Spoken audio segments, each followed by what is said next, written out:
एक अद्भुत प्रतिभा संपन्न व्यक्तित्व लेकर अवतरित हुए थे। वे युग के सजग प्रहरी थे। जिस समय गुरु कबीर का प्रादुर्भाव धरा पर हुआ, देश संक्रमण काल से गुजर रहा था। पूज्य गुरुदेव जी के पंक्तियों में कहूं, जब धर्म जाति को लेकर मानव मानव जलता था, जब धर्म जाति को लेकर मानव मानव जलता था, मैं बड़ा नीच तो कहकर यह आर्य का जलता था। आदर्श आर्य मुनियों के टूटी माला सम बिखरे, पाखंड दम उत्पीड़न हिंसा विलास थे निखरे। भारत टुकड़ों में बटकर उसकी होली जलती थी, मानवता दीन दलित थी, मिथ्या हंता पड़ी थी। पद लंबे हैं। ऐसे संक्रमण समय में सम्राट संतिक आए, मानव को मानवता का वे निर्मल पाठ पढ़ाए।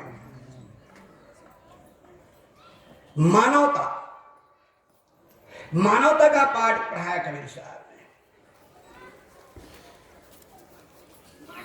जहां कबीर साहब का जन्म हुआ,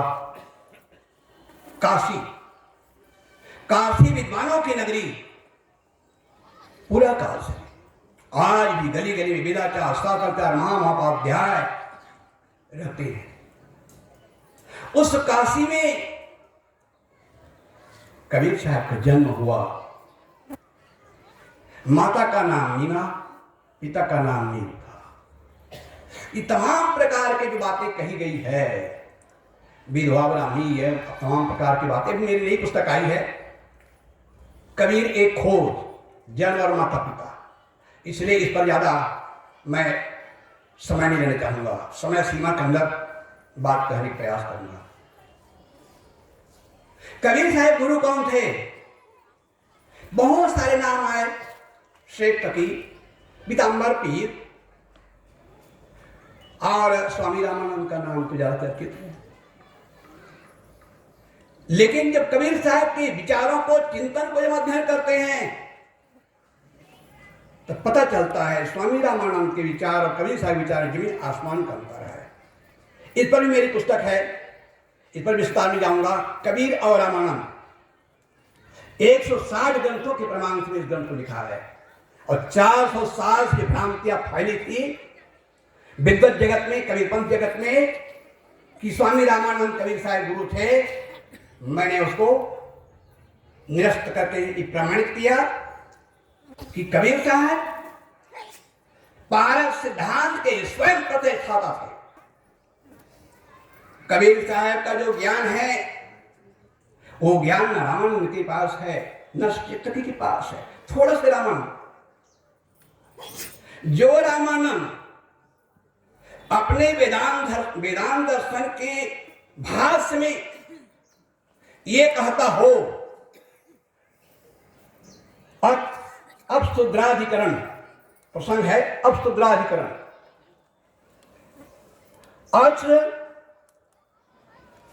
श्लोक नहीं उठ रहा है, बोल रहा है, तो मैं कहना था गौतम धर्म सूत्र को उन्होंने उद्धृत किया।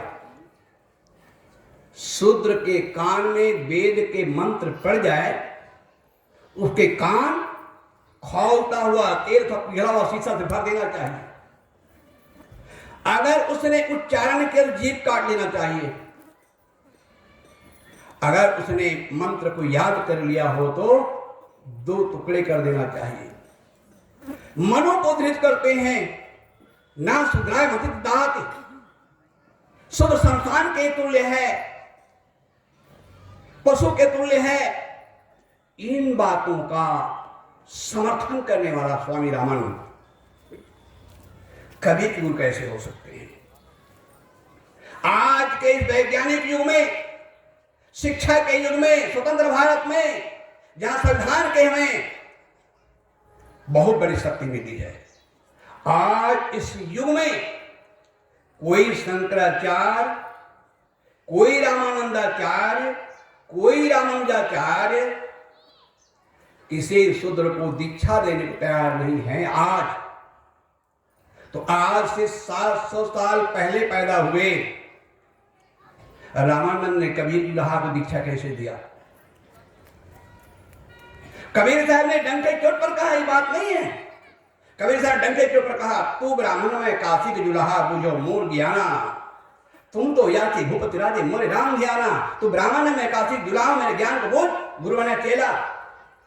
कमड़ी चैलेंज है, सोचते ही बनता है। विद्वानों की नगरी काशी, विद्वानों की नगरी काशी, बड़े बड़े धर्माचार्य के गीत में कबीर साहब बहार करते हैं, तू ब्राह्मण में काशी दुल्हा बुझो मोर ज्ञाना। ऐसा कहने वाला कबीर, जिन्होंने मूर्ति पूजा के बारे में कहा, कबीरन भक्त बिगाड़िया कंकड़ पत्थर होए, अंतर ने विश्राट के अमृत डारे खोए। अवतारवाद के बारे में कबीर साहब ने कहा, 10 अवतार ईश्वरी माया करता के इन पूजा काए कबीर सुनो सुंदर उपजे खपे सो दूजा। उनके बैठक भास्कर रामाचरण पद्धति, उनके वेदांत दर्शन, उनके भाष पढ़ करके देखे पता चलता है रामानंद और कबीर साहब के विचार जमीन आसमान का अंतर है। इसलिए कबीर, और दूसरी बात, कबीर साहब का जन्म होता है 1398 ईस्वी में और स्वामी रामानंद जन्म होता है 1298 ईस्वी में। 100 वर्ष का डिफरेंस है, 100 वर्ष का डिफरेंस है। अगर 70, 80, 90 साल में ये दुनिया से चले गए हों, अधिकतम 100 वर्ष माना जाता है। जीवन सदम सदम, जीवन सदम कहा गया ना, अधिकतम 100 वर्ष माना गया। 100 वर्ष की भी अगर उम्र रही हो तब भी कबीर साहब भी पैदा ही नहीं हुए। और उस समय की व्यवस्था, उस समय की व्यवस्था से 700 साल पहले पैदा हुए रामानंद, जिस देश में कहा जा रहा था स्त्री शूद्रोनाधितम, मनु काना काला कानून चल रहा था। शूद्रों के लिए कहा धन संचय नहीं कर सकते, विद्या अध्ययन नहीं कर सकते हैं। उस जमाने में रामानंद ने कबीर साहब को दीक्षा कैसे दिया? इसलिए स्वामी रामानंद कबीर साहब गुरु नहीं थे।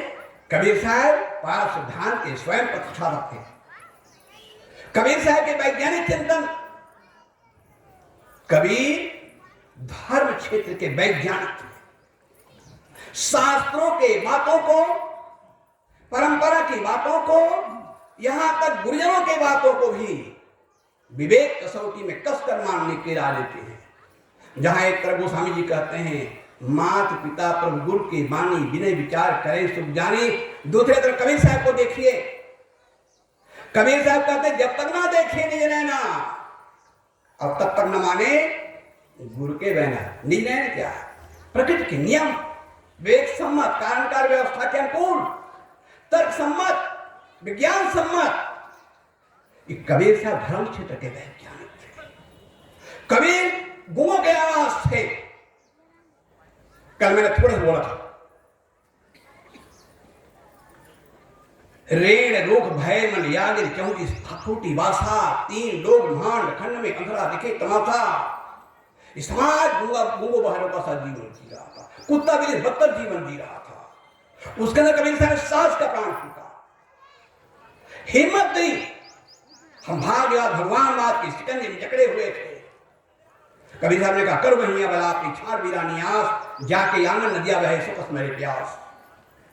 पुरुषार्थी बनो, हमारे माता बहनों का दिया बला है। अब बड़े बड़े धर्माचार्य, चाहे शंकराचार्य हो चाहे जैनाचार्य हो, बड़े बड़े धर्माचार्य ने कहा स्त्री की मुक्ति इस जीवन में नहीं हो सकती है।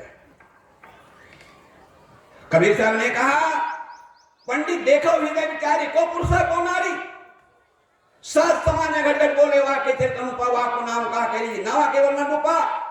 तय मैं क्या करती नर बौरे, क्या मेरा क्या तेरा। कबीर साहब ने कहा आधे बसे पुरुष आधे बसे योग। देख रहे इधर देवियां बैठी, इधर देवता बैठे हैं, इधर भगवती है, इधर भगवान बैठे हैं। देव और देव तो प्राणियों में देखने के राय कबीर साहब ने, और प्रत्येक कर्म पूजा। इस प्रकार कबीर साहब का जो चिंतन है वैज्ञानिक चिंतन है। आज वैज्ञानिक चिंतन को जन जन में प्रसारित करने की जरूरत है। दुख के साथ मुझे कहना पड़ता है हमारे कबीर पंथ के भी ऐसे ऐसे आजकल प्रवक्ता निकल आए हैं, वो कबीर साहब के दर्शन छूते नहीं है। कबीर साहब खुला उनके घंटों घंटों प्रवचन चलता है, भीड़ बहुत होती है, लेकिन कबीर साहब के दर्शन को नहीं छूते हैं, फिलॉसफी को नहीं छूते हैं।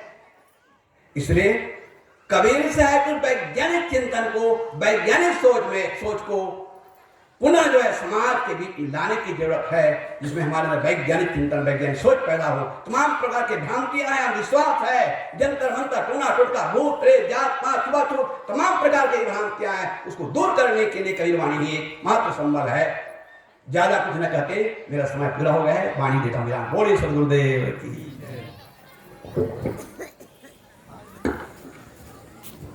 अभी हम